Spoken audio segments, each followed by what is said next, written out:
Moitas gracias por conectarvos. Bueno, moitas gracias tamén aos que o vexades en diferido.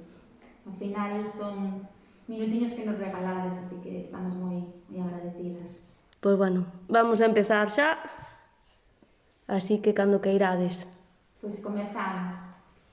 Moi boa tarde a todas e todos. Estamos aquí, estou super ben acompañada. Para os que non me coñezades, son María, son unha das docentes da asociación e hoxe estou aquí con Lidia Parda, que é a responsable da área de accesibilidade, e con Inés, que é a nosa, a ver se digo ben, community. E nada, como sabedes, traemos vos hoxe dúas novidades importantes sobre o Diversa.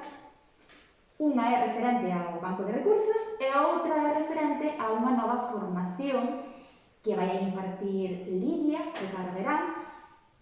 Lidia? Pero bueno, vamos a comezar por o banco, se vos parece. O primeiro, haberá moita xente que non coñeza o Eudivers, entonces gustaríame empezar explicando un pouco o que é. Eudivers é un proxecto que nace alá por 2019 e que ten a finalidade de apoiar os docentes, os profesionais educativos, para lograr unha atención á diversidade 100% inclusiva. Este objetivo, que pode parecer un pouco general, utópico, concretase en varias accións. A mí gustame explicalo ca analogía dunha árbore. Eudivers é unha árbore que ten varias ramas. Unhas son as formacións, que como sabedes son todas subvencionadas, non son, son gratuitas para os profesionais que participan. Outra, os asesoramentos, e hoxe estamos aquí para presentar a terceira rama, que é o novo Banco de Recursos. E que é o Banco de Recursos? Pois como vedes, o Banco de Recursos é unha sección nova da web de AMBA, na que vamos a recopilar máis un pouquinho ali por normativa de interese, recursos educativos. Nesta parte, na parte de recursos educativos, só están os recursos que empregamos e que podemos validar. Vale? Logo, finalmente, a parte que a mí me gusta máis e a que fixamos con máis cariño é a parte dos consellos pedagóxicos. Nada. Sí, tedes na nosa biografía unha ligazón que xa pon Banco de Recursos Eudivers e aí xa podedes ver pois todo o que temos feito hasta a fecha. Vale? A ver se así vai mellor. E como vedes, son todo artigos pois non demasiado longos, moi clariños, e cada artigo está acompañado, se vades ao final, dunha infografía. Vale? Así tedes a información en diferentes formatos e tamén a podedes descargar. Este é o que vos queríamos contar. Vamos a ir subindo semanalmente máis artigos. Se tedes algunha proposta temática, tamén nos la podedes facer chegar a través das redes da entidade. Esperamos que o disfrutedes e que sea útil, sobre todo. Esa era unha das novidades. E a outra novidade é a nova formación que vamos a ofertar de cara ao verán, que tratará sobre accesibilidade. Entón, aproveitando que está aquí Lidia, que é terapeuta ocupacional, o que queríamos era un pouco preguntarvos se hai algunha temática concreta relacionada ca accesibilidade que vos interesaríamos que se tratara nesa formación. Sí, nada, se tedes algunha proposta, algo que vos produce inquietude no mundo da accesibilidade ou na adaptación de recursos educativos. Cando chegue o momento, xa teñamos a estructura e demais, lanzaremos unha enquisa para que seleccionedes a data que vos vean mellor. Será sempre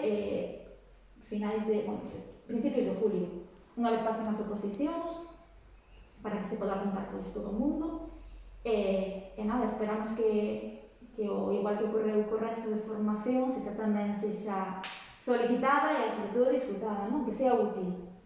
Nada, senón nesta formación o que vamos a falar é un pouco de accesibilidade en xeral, dar a coñecer que é accesibilidade, que tipos de accesibilidade existen sobre todo adaptar isto ao ámbito educativo, que adaptacións máis comuns nos podemos atopar, que necesidades son as que máis poden surgir no ámbito educativo. Despois, se tedes alguna proposta ou vos gustaría tocar algún tema en concreto, pois facédnoslo chegar agora e pois valoramos a proposta. Sí, la que vexades esta presentación en diferido, tedes as redes sociales da asociación para facernos chegar temáticas.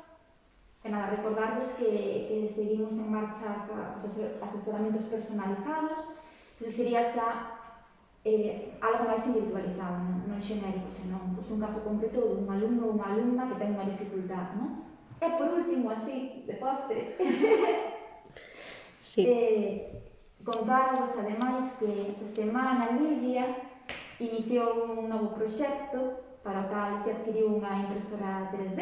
E queríamos saber tamén se coñecedes este recurso, se utilizades, se estaríades interesados nunha formación no futuro. Sí, nesta formación, a mellor sí que podemos falar un pouco de...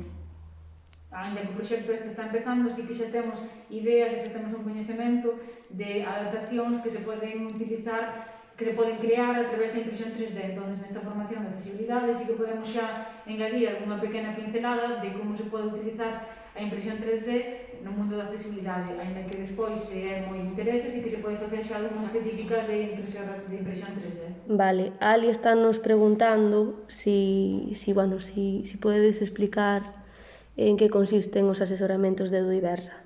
Hola, Ali, como estás? Pois, o que vos decía era que os asesoramentos basicamente consisten no seguinte: imagínate que serás maestra ou educadora, non? Tes un caso concreto dun alumno ou alumna na aula que ten unha dificultade específica e ti pois, ou te ves desbordada de traballo ou é unha área na que realmente non eres como se di, especialista, experta, porque non temos que saber de todo. Nós, a través de Edudiversa, podemos te axudar poñendo un pouco o teu servicio, non? Porque Edudiversa sempre é un programa para os docentes, os recursos persoais que hai na entidade. Entonces, imagínate que neste caso hipotético dun neno que ten unha dificultade está relacionado ca accesibilidade. Pois neste caso, ti poñeríaste en contacto con nós e diríasnos: mira, teño este caso. Eu, como é accesibilidade, recurriría á área de accesibilidade e ca información que ti nos achegas, que por suposto é confidencial, redactaríamos un informe, estaríamos en contacto contigo por teléfono e demais, un informe o máis completo posible sobre consellos, tips para intervir, un pouco que necesitaras, vale? Se é necesario, faise unha valoración no propio centro educativo, na aula na que se atopa o neno. É un seguimento posterior. É como ocorre con todas as diferentes accións do proxecto Edudiversa, non ten custe para os profesionais. De todas formas, calquera dúda que teñas, podes nos chamar e nos estamos encantadas de comentarche. Pois nada, o dito, moitísimas gracias a todos por conectarvos, aos que vexan a grabación en diferido, e hasta aquí podo ler. Recordade tamén que aos que vedes en diferido, que vexades en diferido este vídeo, que as propostas para a formación que nos podedes facer chegar o correo. Intentaremos adaptarnos o máximo posible a aquelas necesidades que nos digades que poden surgir. Pois nada, moitísimas gracias por todo. Nada, estamos en contacto. Adiós.